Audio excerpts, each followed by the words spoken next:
We start with one of Leah's favorite features today. Here, the vehicle key is available in the vehicle color. Yay! Carmine red.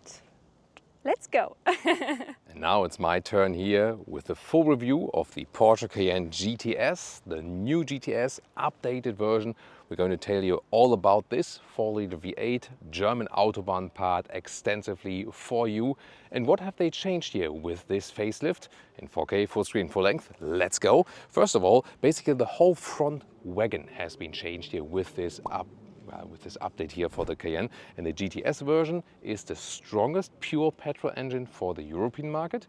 On the Northern American market, you will also have the Turbo GT above that, but soon more about the power figures.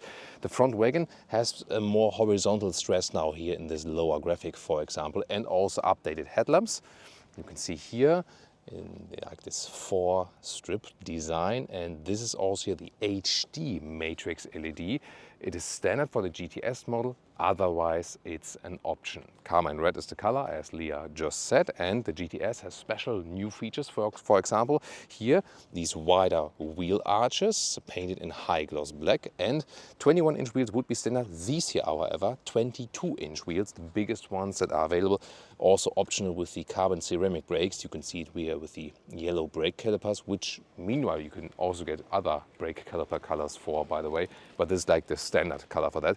The wheel design, by the way, has this old school retro 911 design. I think it fits very well to the vehicle. And red and black, they have always been the classic elements for the GTS, even though it's available in different colors. Yeah, that's kind of like the classic thing for that. SUV styling here, you know, there's still the Cayenne Coupé available. However, now they look more alike, because even in the SUV with the update, the number plate went to the lower part now. So this lower part now is more or less the same with Coupé and also with the SUV. And then here the black GTS badge, everything blacked out. Also this 3-dimensional Porsche right there. And now I also activated the rear lamps here. Look at that, there's a light strip going all the way through like this. So it has been a little bit more simplified, this design, I would call it that way. In the lower part, where you can see there's also the sports exhaust. And well, is this a job for the Autogrill fake exhaust today? No, not at all. So if you, by the way, want to get your t-shirt, our online shop is online right now. If you haven't seen it so far, it's always integrated below the video and also linked in the video description or in the pinned comments. So get yours right now from the Autogrill fake exhaust released, which has done a great job. That, yeah, these ones are definitely clear.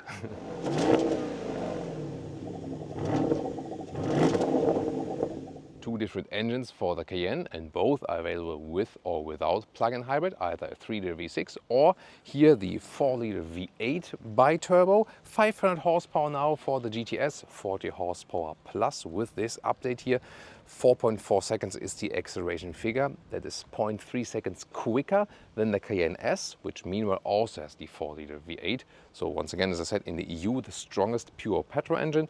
Turbo GT would be above that than in the Northern American market. Quicker would be just the electrified turbo then. Well, and there's even more features here for the GTS, and they even took some of the features from the Turbo GT. For example, the negative camber or for the front wheels, so it's even sportier, more direct in the driving, and it gets standard the adaptive air suspension. Optionally, you can also get a rear axle steering up to 3 degrees. It turns in from the rear wheels in the opposite direction than the front wheels, making the car more agile at lower speeds, better U-turn and so on. And optionally, also equipped with this vehicle, you can also get the PDCC. That's a Porsche Dynamic Chassis Control, and that is an anti-tilt control that it stays even more upright. This vehicle here is equipped with soft close, ta-da, but also the door closing sound. It's pretty nice. More high frequency in the front, a little bit more low frequency in the rear. I like it even more in the rear, actually, about that. Then inside of the doors, GTS version, here with some microfiber use already here. Pretty stiff, however, not really soft, but really stretched tightly. Red contour stitches, also some covering at the inside of the lower doors, for example. GTS entry badge, and even more red contour stitches together with a Racetex steering wheel, my favorite steering wheel. Good grip, for that one. Then the seats, also with microfiber race text, however with a new pattern. So it's not just plain microfiber, it has a special pattern. And then there's the microfiber on top of this pattern. So that looks really interesting for sure. But how is it in comfort? I would say the main difference is that when it's completely microfiber, like here or at the inside of the doors, it is a little bit stickier, and here you slide a little bit more on that. We have to see also long-term comfort, how it plays out. Then 189, 6'2", some headroom left here. So overall good, comfortable seating position. There's no completely animal-free choice yet for the Cayenne, but this is more or less the one that comes closer to us, together with the Pepita option in this special sports package. Electric seat control here, back part, also here, up and down, frontward and so on. And I always like this platform of the Touareg Cayenne Q7, Q8 here, because it has this kind of like this flat entry, you know, from this area to the door sill, that makes a kind of like a special atmosphere in the vehicle. Cockpit overview with screens, 12.3, 12.6, 10.9. Yeah, there's an option in the passenger screen. You can only see it when you look directly, you know, like this. From the side, it's not visible as a safety precaution for the driver. I'm still not convinced of the use of the passenger screens. However, I have to say, then the horizontal stress here with red contour stitches. Sports chrono package is even an option for the GTS. And then here have the analog chronometer. That looks always pretty fancy. And I also like this brushed dark aluminum style here as the decor element. Then we have the panic handles when we drive a little bit quicker, for example. For Lear, yes. Then the middle console, a lot of high gloss black, and this does collect a lot of scratches. You can already see it right here. This is a brand new car, but it already has scratches. And then this one here, a little bit loose. I would feel, why isn't this just a fixed lever like here to slide it open? Then 2 USB-C chargers. The inductive charging pad is now also cooled actually. And this is of course here my very favorite feature, when you have the clicking sounds for the climate unit, strength and also the temperature. I like that. Just the seat heating is in this capacitive BS style. Then adaptive cup holders, 12-volt power supply cover, also once again with this plastic galvanized metal knurling around. That's pretty cool. And then this armrest, you can slide it open, some more space underneath. The only thing is here, once again, in the US version, it's fixed that it cannot slide forward. I'm not sure why they don't do that for the EU versions. Is that also cost saving? Is it cheaper to produce in that way? Because here, I mean, now I have to intentionally do that, yes. And it's also better fixed than in some of the vehicles we had before. But now imagine you have 2 elbows here, driver and co-driver or passenger side. And then you are on the brakes, rest your elbows both here. And while you're on the brakes, it goes like this. Happened to us before in the test drive. And then no problem if you have some water bottles here or something. But then imagine you have like a paper coffee cup here or something. It's full. Matcha latte? Or matcha latte for Leah, of course. And then both elbows here, and then it goes like this. Yeah, and then I think you'll have some work to fix this spilled coffee here, this crushed coffee, crushed iced coffee then probably all over the place. So yeah, I think they should just put the US version fix for that one. Yeah. But no problem for our viewers in the US for sure. Then here the steering wheel, once again great grip, and also nice shifting pedals here with a good feedback sound. I really like this more classic user interface here. From the driver POV here you change the drive modes, and also nice that you can change the volume here at the steering wheel with your left thumb. It's always also interesting, right? I say left thumb and then I use my right index finger because I'm holding the camera with the left thumb. And then here you can change through the different settings in the infotainment system. You can change the middle view. I like this with the big red RPM meter. Right side you can also change, and you can even change what you want to see in the head-up display, because here you can also have this view that you have an RPM meter in the head-up display actually. Infotainment system with this new main menu. If you want to change where the vents are coming from, by the way, that you have to do inside the infotainment system. The other stuff like strength and temperature is also possible from below. Always nice to check out these car settings here. You can also manually activate the exhaust note, for example. But if you activate the sport mode, you can see it comes on automatically. But overall, I'm quite happy with the infotainment system. And Apple CarPlay or Android Auto, also with a wired connection or wireless, both is possible and good integration. And we're also happy with the BOSE sound system. Rich in bass, I have to say, so I wouldn't put the bass up in the equalizer, just leave it as it is. Oh, she likes the bass, yeah.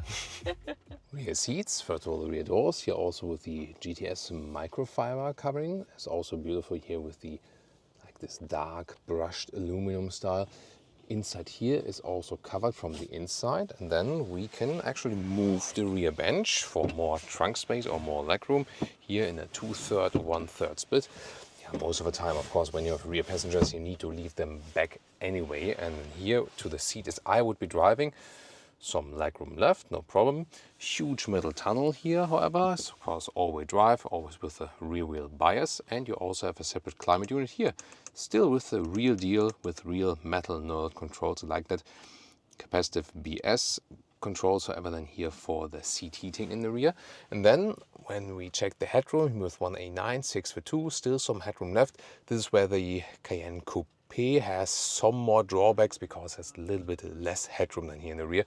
This then once again good view to the wide extensive panoramic glass roof, and from here let me also show you how we open that one, because it actually opens pretty wide. Yeah, the rear passengers most of the time have even more advantages to see that actually.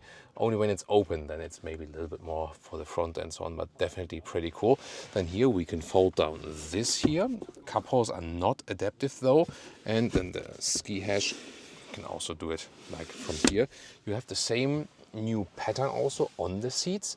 So this is where you have this structure inside, and they are on the top then with microfiber. So yeah, very interesting new structure, and ISOFIX here. These clips are to be removed, however, then yeah, you always have to ask yourself where you actually store them to put them in place later again, or you leave them out for a longer period of time or something like that. You can also change the inclination of the seat like this, more upright or then more back. So the rear seating comfort here is really good. Trunk or boot check. Of course, if you have the SUV, you're a little bit more flexible here in this height in comparison to the coupe, but it doesn't make the biggest difference. Then here, the manual rail. Let's see here, it kind of scratches against this part here always. Then the normal length is about 1.40 meters, and the width is a little bit more than 1.40 meters. Here you can lift this mat. You don't have to have it, of course. Then you can put this whole thing up. There's also space for a replacement tire underneath. This then here the subwoofer, BOSE subwoofer. And if you have the air suspension, you can also put the car here a little bit lower with the air suspension. You can even see that on camera here now as it goes lower. And you can also here put out the towing hook. That's an interesting mechanism. We haven't seen it in that way yet, sideways. Interesting, isn't it? And you can also, of course, once again, store it back in place. There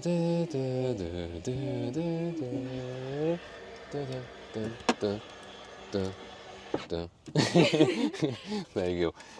But then here to fold the seats, I mean, there's also a ski hitch available. That one you can also easily reach from here and do it like this.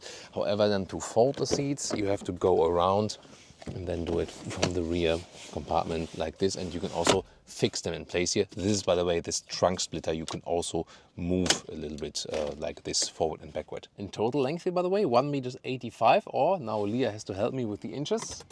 72. 72, thank you. Sport Plus.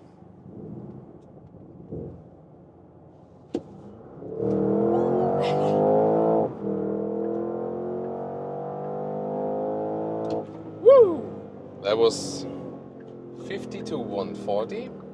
Yeah, because that 911 Turbo S here in the front blocked our way. Incredible. But maybe he's up for a race. What do you think? Yeah, I mean, this 4-liter V8 Biturbo here has a very nice sound indeed, and this has become very rare.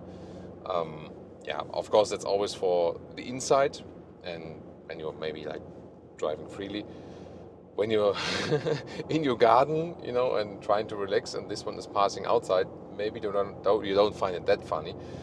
But definitely this is something here that still pays off as for the sound. We had their discussion recently with the 911 GTS hybrid, and that was like, yeah, honestly, rather sounded like a lawnmower or something. But this one here still has a real sonorous low frequency sound. And even if you're just slightly on the throttle, oh, did you hear that?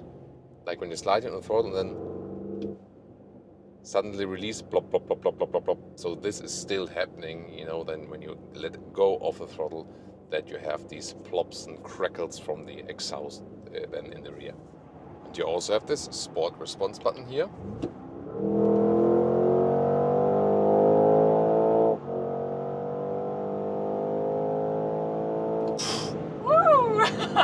That was some 100 to 170. So you see, even in that acceleration area, of course, this 4-liter V8 is doing a great job. And here with this sport response button, you get even a little bit more boost for what was like 20 seconds. Yeah, but if you're in the Sport Plus mode already, then it's already going a gear lower and so on. So then it's already ready to attack, and yeah, you don't feel any turbo lag or something like that. At the same time, these seats here are holding you tight. They are quite firm indeed, as you might also expect from a Porsche. And I mean, we are in an SUV here, and when you go left, right, doesn't shake up at all. So we have different technologies here. First of all, the air suspension in the sports mode, Sport and Sport Plus, goes a little bit stiffer. So when we're doing a lane change here, yeah, it really feels like someone has put like a 911 just a little bit higher. That's incredible. I mean, it's like it doesn't shake up like a single or like a half degree. It just stays upright. So air suspension stiffer. And we also have this and like this negative camber in the front, taking over from Turbo GT. Also, this one was blocking, or was I don't know. You mean the 911 Turbo? Yeah, he is like fed up now from all the guys in front of there blocking. And we also have the PDCC here, which is also then active, and this is even more, you know, keeping the car level, anti-tilt control, and this is just a phenomenal ride. Of course, when we have here some like waves, I'm not sure if you can see it in the camera, but we're like a little bit blop, blop, blop, blop, blop, blop, blop. So when you have this sporty setting, then you also feel it more, and we have 22-inch wheels mounted. So when we go to the normal mode, you directly feel in the air suspension that it's leveling everything out a little bit smoother. So long-term motorway, I would rather keep it in the normal mode. It's still super sporty, definitely, but it's just making the ride more comfortable, especially when there are some waves in the road. So that's definitely a cool thing to have. And let's just test it here when I'm in the normal mode and doing some left-right. It's actually nice, super nice, and it doesn't shake up at all either. So you don't need the sport mode for that. I actually feel that the vehicle is feeling even more, let's say, balanced and like going full circle between sportiness and comfort when you just leave it in the normal mode. Then it's such a great motorway cruiser. And you know, yes, when you drive a Porsche Panamera, for example, from the whole, you know, G-force, the G-force that are applied are of course the same in physics-wise, but they have a different effect on you. You know, when you sit lower, it's just while driving more comfortable, I always feel. But for an SUV, this is, let's say, the least drawback in the sportiness you can make an SUV feel. Just remember how heavy this vehicle and how large it is and how easy it is to direct in the handling. So from this sporty handling aspect, it's definitely one of the best SUVs out there, but one of the best performance SUVs. The lane keeping assist, by the way, has also been updated here in the facelift, all the assistance systems.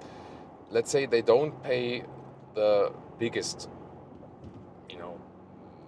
emphasis on the assistance systems because they say, hey, it's still a driver's car and so on, so they don't have like this super elaborate assistance systems and so on.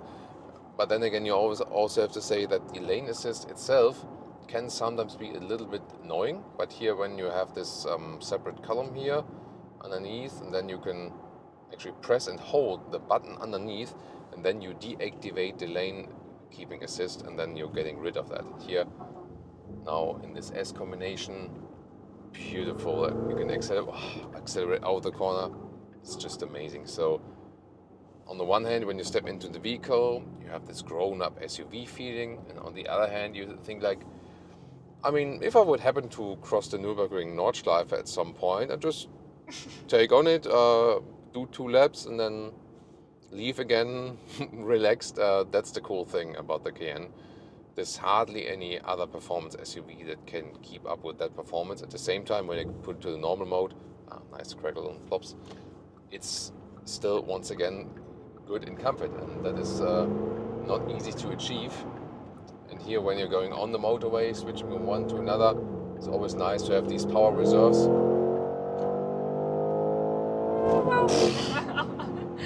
Holy moly. Yeah, just this level of sophistication it delivers is extraordinary. And then when you see, there's a little bit more traffic, you just go to normal mode, relax again a little bit. And yeah, since these seats are on the one hand firm, but on the other hand, when they keep you a little bit tighter, they also keep weight of the lower lumbar area, and that also brings some comfort again. So here, let's test the adaptive cruise control. And that one, now the distance is kept to the car in front of us. And yeah, I could also say, like, click this one button again, then the lane keeping assist is active again. And sometimes I feel that's maybe the only downside. So when here you maybe want it to be more active, then it's not that sophisticated. And then again, in situations where it might annoy you, it's, it does annoy you. So that's maybe the only thing I'm not super happy with. So I actually tend to deactivate the lane keeping assist and maybe just use the cruise control then for back and forth and so on to relax a little bit. And then when I want to attack again, then it's already deactivated, and that's it. That would probably be my favorite setting here. Passenger comment.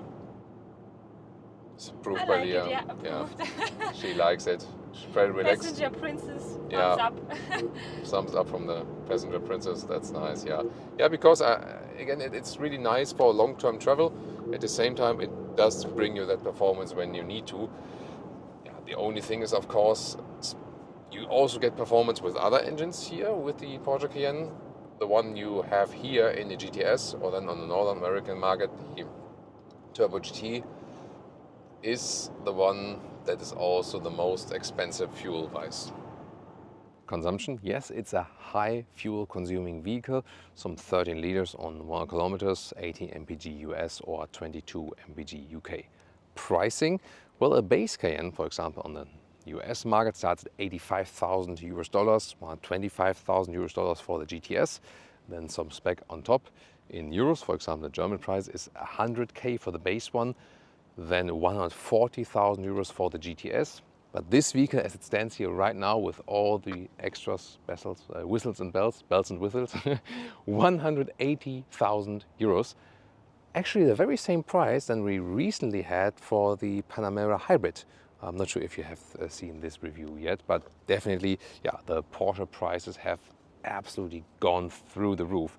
The special thing about the GTS is really that it feels kind of racetrack ready. Although it's a strong, high building SUV, it behaves like it wouldn't be an SUV, But I really have to say, from the driving comfort, Panamera is definitely better, because we directly have driven it before this one here, basically jumped from the Panamera to the Cayenne. So if you wonder about this question, that goes definitely in the direction of the Panamera. We have more versions of the Cayenne facelift for you, the base one, the Cayenne S, or also a different review with the Turbo.